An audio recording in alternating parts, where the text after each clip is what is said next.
The urgent call. In the distant reaches of the Varian cluster, Dr. Lysander Crow had built a reputation that preceded him across star systems. As the galaxy's most skilled xenobeast veterinarian, he treated everything from crystal-winged moths the size of shuttlecraft to acid-spitting tunnel worms on mining colonies.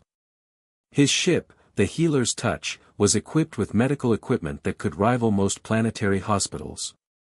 On this particular morning, as Lysander reviewed patient files from his latest mission to the Andorian moon bases, an encrypted transmission crackled through his communications array. The royal insignia of Dron 4 materialized on his screen, a planet he'd only heard whispered about in spacer bars and medical conferences. Dron 4 was legendary for two things: its deadly fauna and its mysterious ruler who supposedly commanded creatures that could level cities. Most veterinarians avoided the outer rim planets, but Lysander had never been most veterinarians. The message was brief but carried an urgency that made his pulse quicken. Dr. Crow, your expertise is required for a matter of utmost urgency. Our royal beast, a Zithrak, has become dangerously aggressive, threatening the safety of our entire palace complex. Your reputation for handling the impossible precedes you across the sector. Time is of the essence. We await your immediate arrival. Payment will exceed your standard rates by tenfold. Lysander leaned back in his captain's chair, running a hand through his graying hair. A Zithrak, he'd studied them in his xenobiology texts but had never encountered one in person. Massive reptilian predators with scales harder than starship hull plating and venom that could dissolve bone. They were so rare that most considered them myth. The challenge called to something deep within him. This wasn't just another routine house call, this was the kind of case that could define a career. Computer, set course for Dron 4. Maximum warp, he commanded, already moving toward his medical bay to prepare his specialized equipment. As the stars stretched into lines outside his viewport, Lysander couldn't shake the feeling that this mission would be unlike anything he'd ever faced. Little did he know, he was about to discover a secret that would change not only his understanding of Zithraks, but the delicate balance of power in this entire sector of the galaxy. The journey to Dron 4 would take 3 days. He spent every moment studying what little information existed about Zithraks, preparing sedatives, and calibrating his diagnostic equipment. Whatever awaited him on that mysterious world, he intended to be ready. First contact. Dron 4 emerged from the cosmic void like a jewel wrapped in storm clouds. Its surface was a tapestry of deep emerald jungles and violet mountain ranges, with cities that gleamed like scattered diamonds. As the Healer's Touch descended through the planet's atmosphere, Lysander marveled at the advanced architecture that seemed to grow organically from the landscape itself. The palace complex where he was directed to land was a marvel of bioengineering, crystalline spires twisted upward like living vines, connected by bridges that pulsed with soft, bioluminescent light. It was clear that the inhabitants of Dron 4 had mastered the art of working with their planet's natural systems rather than against them. Sir Regalar, the king's chief advisor, met him at the landing platform. The man was tall and angular, with skin that held a faint iridescent quality, clearly not entirely human, though close enough to suggest some shared evolutionary ancestry. His nervous energy was palpable as he led Lysander through corridors lined with living walls that hummed softly with organic vitality. Dr. Crow, I cannot express how grateful we are for your swift response, Regalar said, his voice carrying an unusual harmonic undertone. The situation has deteriorated significantly since our transmission. The Zithrak has injured 2 more handlers, and the containment barriers are beginning to show stress fractures. Lysander adjusted his medical kit on his shoulder, noting the strange acoustic properties of the corridor. Has there been any change in the creature's environment or routine that might explain this behavioral shift? Sudden aggression in large predators usually indicates pain, territorial stress, or illness. That's what makes this so perplexing, Regalar replied, pausing at a massive doorway carved with intricate symbols. Nothing has changed. The Zithrak has been with us for over a decade, completely docile, almost companionable. Then, 3 weeks ago, it became increasingly agitated. Now it's as if we're dealing with an entirely different creature. They passed through the doorway into the royal gardens, and Lysander's breath caught in his throat.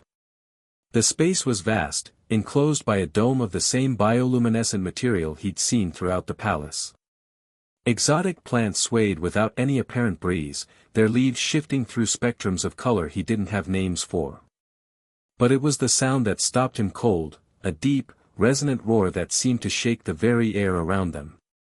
It wasn't just the volume, there was something almost linguistic about it.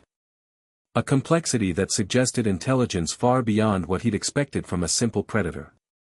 There, Regulaar whispered, pointing toward a section of the garden where the air itself seemed to shimmer with energy barriers. Our royal beast. Lysander approached carefully, his medical scanner already in hand. Through the containment field, he caught his first glimpse of the Zithrak, and it took every ounce of his professional composure not to step backward. The creature was magnificent and terrifying in equal measure. Easily 15 meters long, its scales shifted color from deep sapphire to molten gold as it moved. But it was the eyes that caught his attention, large, multifaceted, and filled with an intelligence that seemed to peer directly into his soul.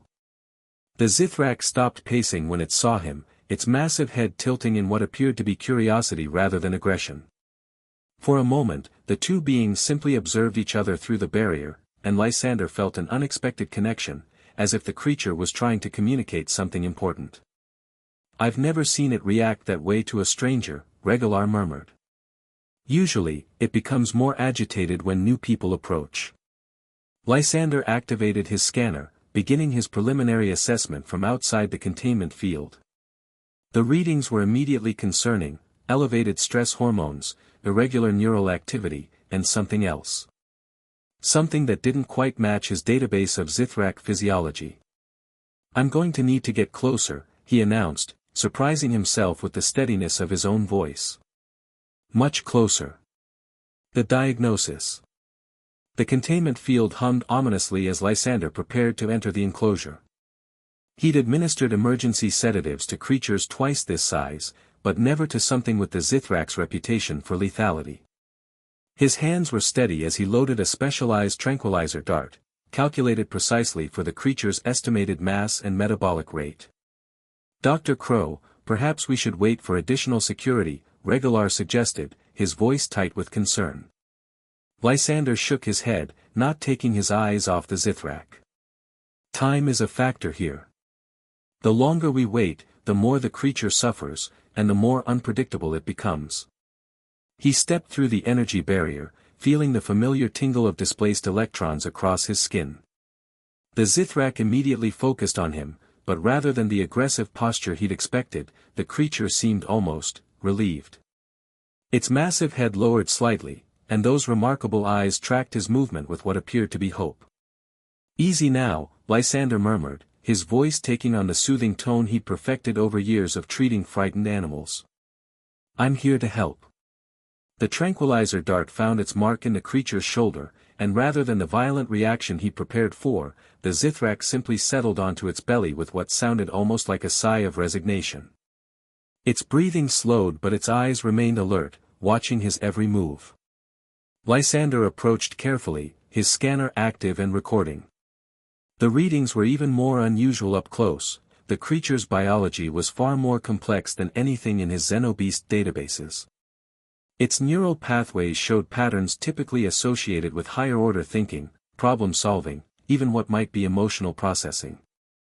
"Fascinating," he whispered, running the scanner along the creature's flank. "Your neurological complexity is off the charts." It was then that his scanner detected the anomaly, a foreign object embedded deep within the creature's abdominal cavity. The display showed what appeared to be a metallic fragment, surrounded by inflamed tissue that was clearly causing systemic infection. "There's the culprit," Lysander announced to Regulaar, who was watching nervously from outside the barrier.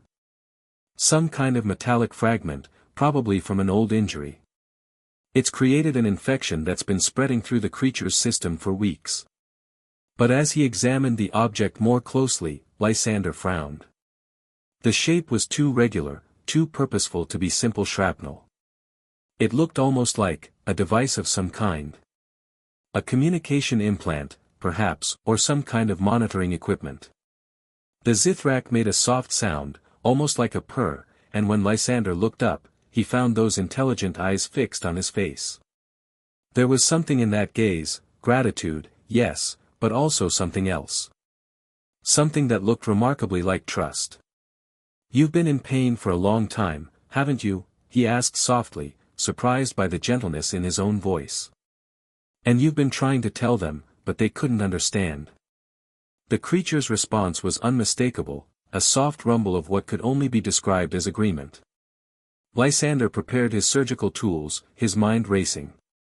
The procedure would be delicate, one wrong move could damage vital organs or trigger the creature's defensive systems even through the sedative. But as he looked into those remarkable eyes, he saw something that convinced him this was more than just another medical case. This creature was trying to communicate. And somehow, Lysander was beginning to understand. "I'm going to help you," he promised, placing a reassuring hand on the warm, scaled hide. "But I have a feeling there's more to your story than anyone realizes." Outside the containment field, he could see palace staff gathering to watch the unprecedented surgery. None of them, including himself, could have imagined what they were about to discover. The shocking truth. The surgical procedure was unlike anything Lysander had ever performed. The Zithrak's tissue was incredibly dense, requiring specialized tools to make even small incisions. But throughout the delicate operation, the creature remained remarkably still, as if understanding the necessity of his work. When he finally extracted the metallic object, Lysander's breath caught in his throat. It wasn't shrapnel at all, it was a sophisticated biotech device, clearly designed to interface with the creature's nervous system. The edges were corroded, explaining the infection, but the core technology was more advanced than anything he'd seen. "What is that?" Regalar called from outside the barrier, his voice filled with confusion. Before Lysander could answer, the device in his hands began to emit a soft, pulsing light. The Zithrak's massive head lifted, and those intelligent eyes focused on the object with unmistakable recognition. Then, something extraordinary happened. The air around the Zithrak began to shimmer, and its form started to shift and blur.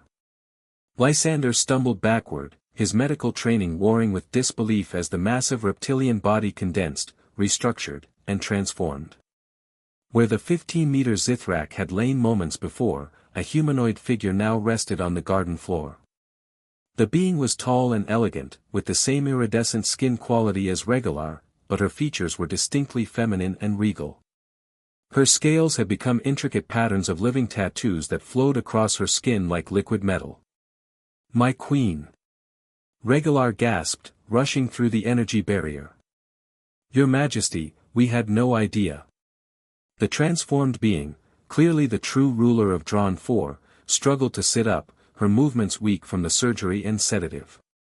When she spoke, her voice carried the same harmonic undertones as Regalar's, but with an authority that made the very air seem to resonate. "The biosuppressor," she said, her gaze fixed on the device in Lysander's hands. "It was damaged. I couldn't return to my true form. The pain, the infection, it was driving me to madness." Lysander knelt beside her, his medical scanner still active. "You're a shapeshifter. The Zithrak form, that's not your true nature at all." She nodded weakly. "My people can take any form necessary to protect our world. For decades, I've maintained the Zithrak shape to serve as our guardian, our deterrent against those who would exploit Dron 4. The biosuppressor helped stabilize the transformation, but when it began to fail, you became trapped," Lysander finished, understanding flooding through him. "The aggression, the pain, you were trying to communicate that something was wrong, but everyone thought you were just a dangerous animal." The Queen's eyes met his, and in them he saw gratitude beyond measure. "You are the first outsider to see past the facade. My people have protocols. If the royal beast became too dangerous, it would have been contained permanently. You saved not just my life, but my ability to protect my world." Regalar approached cautiously, his own relief evident. "Your Majesty, the Council has been making contingency plans." They believed the royal beast was beyond help. And they would have been right, if not for Dr. Crow's intervention, she replied, managing to stand with Lysander's assistance. This human saw what my own people could not, that I was still thinking, still hoping, still fighting to return to them. Lysander helped her to a nearby stone bench, his mind reeling from the revelation. Why maintain the deception at all? Why not rule in your true form? The queen gestured toward the palace beyond the gardens. Dron 4 sits at a strategic crossroads between three major trade routes. Our resources are coveted by many. But who would dare attack a world protected by an legendary Zithrak? The illusion of a beast guardian has kept us safe for generations. And now? Lysander asked. She smiled, and even in her weakened state, her presence was commanding. Now, thanks to you, I can continue to protect my people. But more than that, you've shown me that there are those in the galaxy who look beyond appearances to see the truth beneath. That gives me hope for a different kind of future. The implications of what had just occurred began to settle over Lysander. He hadn't just saved an animal, he preserved the secret that protected an entire civilization. And in doing so, he'd forged a connection that would change both their worlds forever. A new alliance. 3 days had passed since the surgery, and Queen Thesha, as Lysander had learned was her true name, had recovered remarkably well. Her shape-shifting abilities had returned fully, though she chose to remain in her natural form during their private conversations. The infection was completely cleared, and her people had crafted a new, improved biosuppressor from the remains of the old device. Lysander found her in the palace's observation deck, gazing out at the sprawling city below. The morning light caught the metallic patterns in her skin, making them shimmer like living art. "You're troubled," she observed without turning around. "Not troubled," Lysander replied, joining her at the massive window. "Just, processing. In 30 years of xenobeast medicine, I've never encountered anything like this situation." Thesha smiled. "You mean you've never discovered that your patient was actually the planetary ruler in disguise?" "That's exactly what I mean." Lysander chuckled despite himself. "The ethical implications alone are staggering. I came here to treat what I thought was a dangerous animal, and instead I became complicit in maintaining a deception that affects the geopolitical balance of this entire sector. Do you regret it?" Thesha asked, finally turning to face him. Lysander considered the question carefully. "No. You needed help, and I provided it. That's what I swore to do when I took my oath as a healer. Species, politics, social implications, none of that matters when someone is suffering. And that," Thesha said, "is exactly why I'm going to make you an offer that I hope you'll consider carefully." She gestured toward the city below, where beings of various species moved through streets that seemed to pulse with organic energy. Dron 4 is about to undergo a significant change. We've maintained our isolation through the royal beast deception for generations, but the galaxy is evolving. New threats are emerging that require cooperation rather than intimidation. "What kind of change?" Lysander asked. "We're going to slowly begin revealing ourselves to select allies. Not our shape-shifting abilities, those must remain secret for our security, but our true nature as a peaceful, technologically advanced civilization. We want to contribute to galactic medical knowledge, share our bioengineering expertise, offer our world as a neutral meeting ground for diplomatic missions." Lysander felt his pulse quicken with excitement. The medical applications alone would be revolutionary. Your healing technology, the way you integrate biology with engineering, it could transform xenobeast medicine across the galaxy. Precisely. And I want you to be our ambassador to the galactic medical community.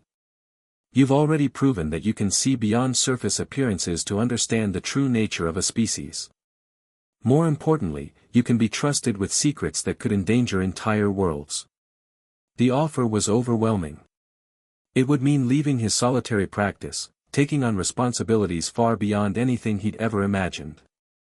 But it would also mean being part of something historic, the first formal contact between Dron 4 and the wider galaxy. "There's one condition," Thesha continued. You would need to maintain certain secrets. The extent of our shape-shifting abilities, the true nature of the royal beast guardian, these must remain classified. Can you accept that responsibility? Lysander thought of the moment when he'd first looked into the Zithrak's eyes and seen intelligence looking back. He'd known then that there was more to the situation than anyone realized. Now he understood that his role was far greater than simply healing one creature. I accept, he said, extending his hand in the human gesture of agreement. But I have one condition of my own. Thesha raised an eyebrow. Name it. When you do reveal yourselves to the galaxy, you do it as yourselves. Not as the mysterious beings who command great beasts, but as the intelligent, peaceful people you truly are. The galaxy needs to see that strength comes in many forms, and that wisdom often wears unexpected faces. Thesha grasped his hand, her grip surprisingly warm. Agreed. Though I reserve the right to occasionally resume my Zithrak form when certain ambassadors need to be discouraged from making unreasonable demands. They shared a laugh, and Lysander felt the beginning of a partnership that would reshape his understanding of medicine, diplomacy, and the infinite possibilities that existed when beings chose to look beyond appearances. 6 months later, Dr. Lysander Crow would establish the first interspecies medical exchange on Dron 4, ushering in a new era of cooperation between worlds. The royal beast would continue to make strategic appearances, maintaining the protective legend while the real work of building bridges happened in conference rooms and laboratories. And sometimes, late at night in his new laboratory, Lysander would look up from his research to find a massive Zithrak head peering through his window, those intelligent eyes twinkling with unmistakable humor. The galaxy was vast and full of mysteries, but Lysander had learned that the greatest discoveries often came not from looking for what you expected to find, but from having the courage to see what was actually there. The end.